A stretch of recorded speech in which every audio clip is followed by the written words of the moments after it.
tuko na nasabat ng mga otoridad sa isang bahay sa lungsod ng General Santos. Ibebenta raw sana ang mga yan ng isang nagpakilalang general ng International Police Commission. Naging talamak ang bentahan ng tuko dahil sa paniwalang nakakagamot daw sila ng mga sakit tulad ng cancer at HIV/AIDS.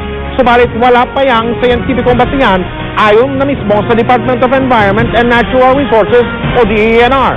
Takatutukan niyo po ang kabuuang detalye ng balitang yan maya-maya lamang.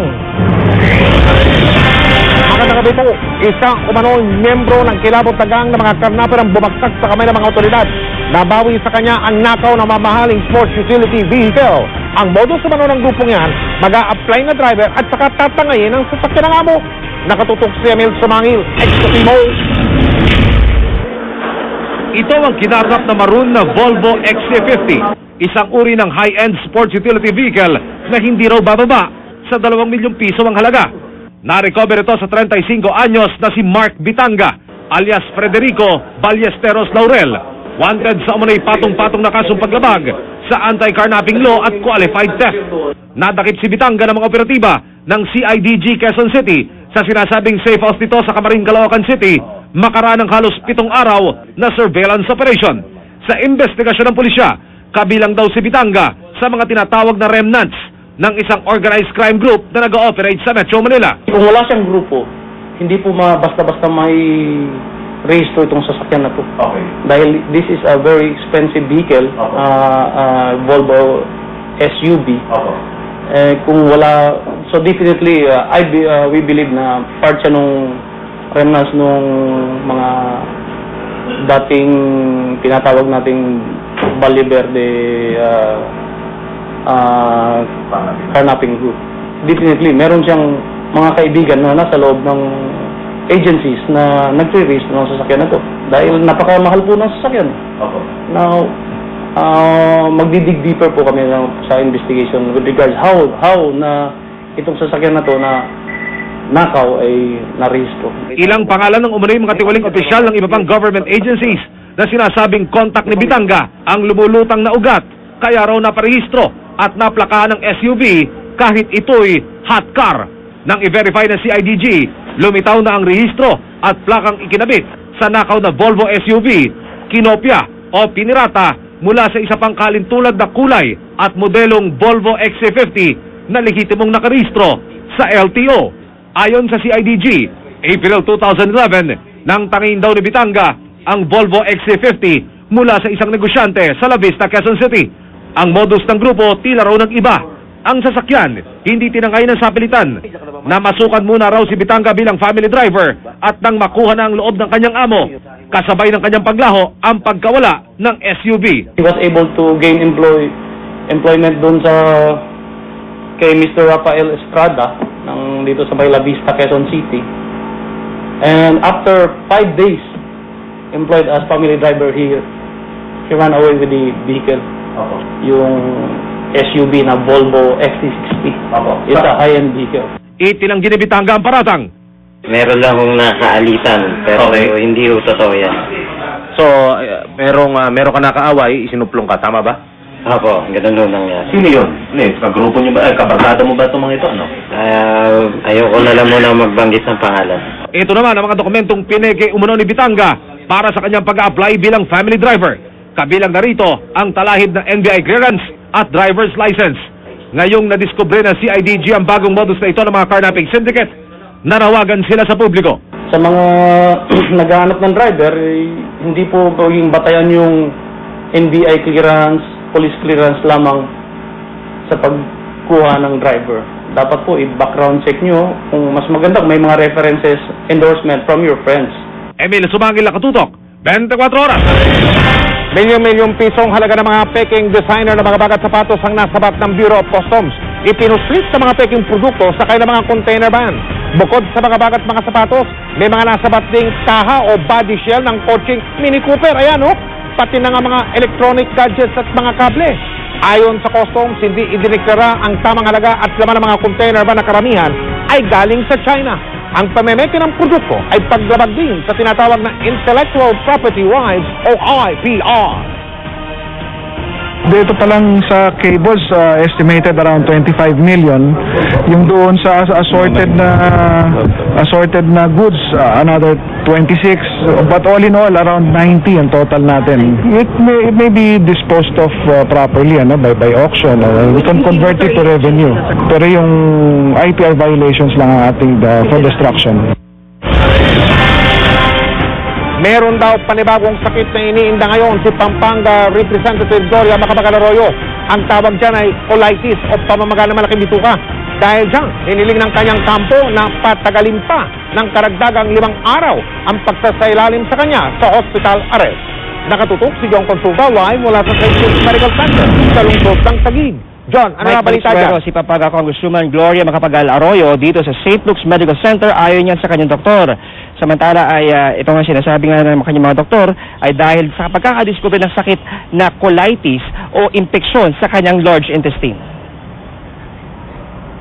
Sa pinakabagong medical update na ipinalabas ng kampo ni dating Pangulong Arroyo mula sa tagapagsalita ni si Len Bautista Horn, idinitalye ng gastroenterologist at attending physician ng kongresista na si Dr. Juliet Gomez Cervantes ang medical condition ng dating Pangulo.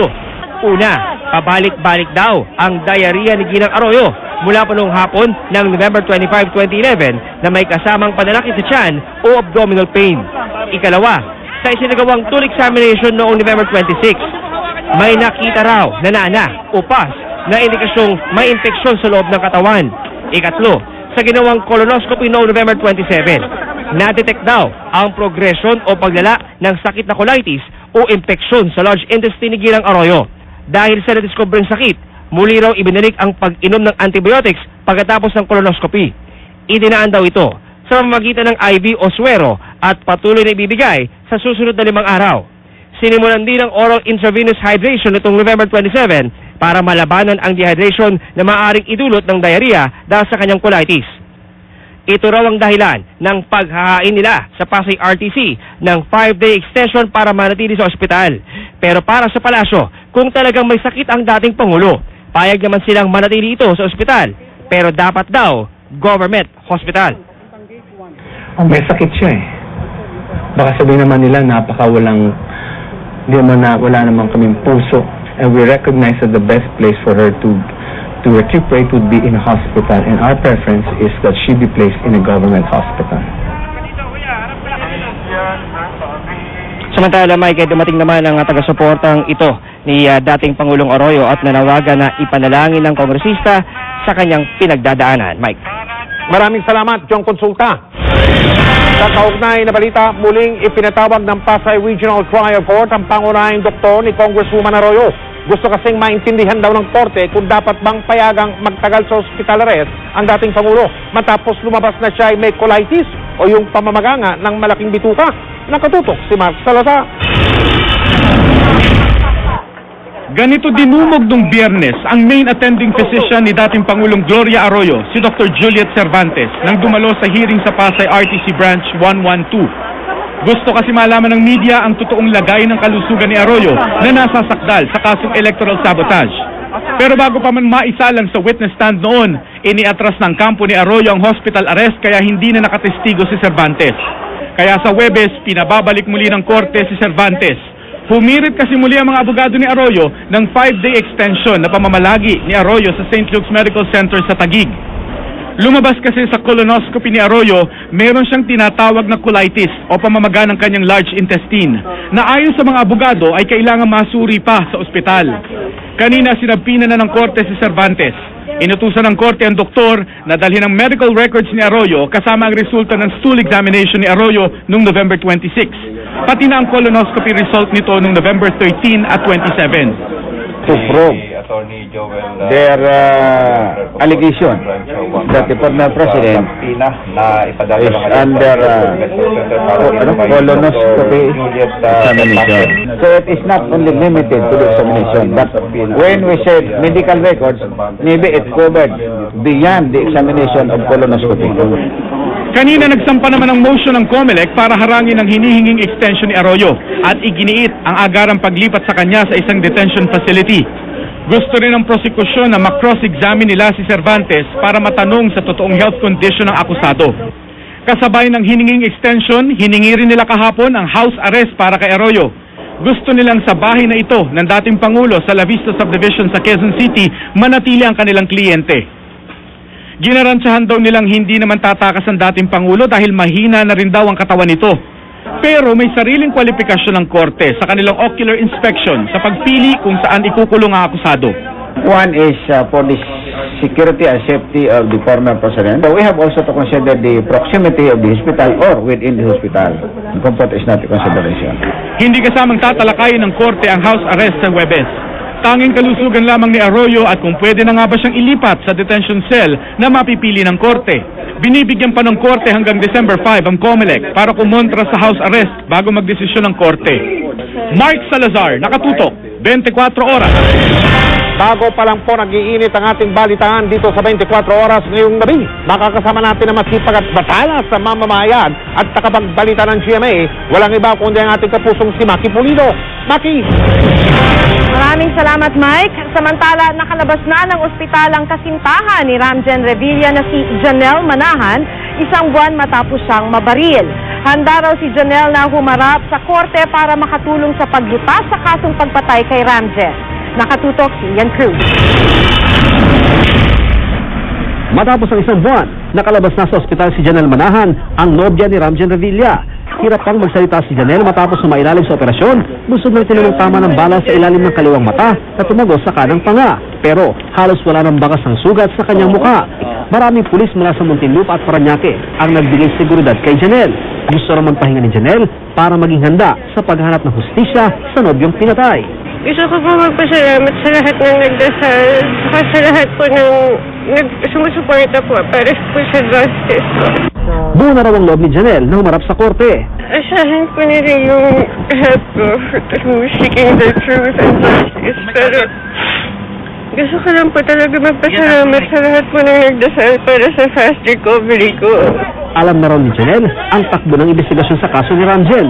Alam na rin niyang suspect ang dalawa sa kapatid nito na sina Ramon Joseph at Mara. Sana po tulungan po nila akong mahanap yung hustisya para kay Ramjen. Sa isang safe house din nila si Janelle, hindi na sumunod ang GMA News sa pakiusap na rin ng kanyang mga abogado. Ayon sa Parañaque Police, napaka-importante ni Janelle sa pagresolba ng kaso ng pagpatay kay Ramjen. Important sa case and lalo na testimony niya, lalo niya yung account niya nung insidente. We hope na nakapag-recover na siya at masabi niya na lahat ng mga nangyari. Sa Biyernes, inaasahan makakapunta na rin sa piskalya ng Parañaque si Janelle upang magbigay ng salaysay. Nais rin ng kanyang mga abogado na mapasailalim siya sa Witness Protection Program. Ian Cruz, nakatutok, 24 oras. Hindi naman dumating kanina sa preliminary investigation ng isa pang suspect sa kasong pagpatay kay Ramjen Revilla na si Ryan Pastera o alias Brian. Pero ayon sa kanyang abogado, hindi nagtatago si Pastera at nalantad din ito sa tamang oras para harapin ang kaso. Nakatutok si Salima Refran. Ma'am, pero si Ryan po ay hindi po nagtatago. Hindi. Hindi siya nagtatago. Hindi. Handa po siyang lumabas? Yes, we will present him at the right time. Handa raw harapin ni Ryan Pastera, isa sa mga suspect sa pagpatay kay Ram Revilla, ang mga paratang sa kanya. Hindi man dumating, ipinahiwatig ni Pastera ang kanyang intensyong ipaglaban ang sarili sa preliminary investigation kanina sa Parañaque Prosecutor's Office. We maintain that Ryan is innocent of the charges imputed against him. So we will be submitting the counter affidavit of Ryan. Sa salaysay ng 4 na suspect at 3 testigo, si Pastera o alias Brian ang sinasabing kanang kamay ng mga mastermind sa pagpatay kay Ram Revilla. Si Pastera raw ang tagagawa ng mga inuutos ng kanyang mga boss na sinasabing sina RJ, Mara at Gail at asawa nitong si Hiro Furuyama.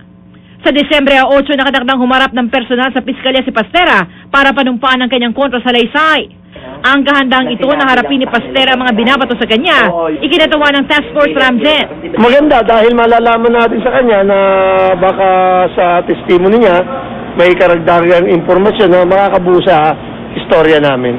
Nagsumite naman ang reply affidavit ng Task Force bilang sagot sa salaysay ng isa pang suspect na si Glyza Vizda. Sabi kasi ni Vizda at nobyong si Norman de la Cruz, may alam sila sa plano pero di sila kasama. Ang kanilang alibay lang. At ang alibay ay ang weakest defense ng isang akusado. Between alibay and positive identification ng witness against the suspect, positive identification ang nagpre-prevail over alibi. Maaari naman magsumite ng rejoinder ang kampo ni Navizla at De La Cruz. Sa Lima Refran, nakatutok 24 oras. Kaligtasan mo sa Alerto.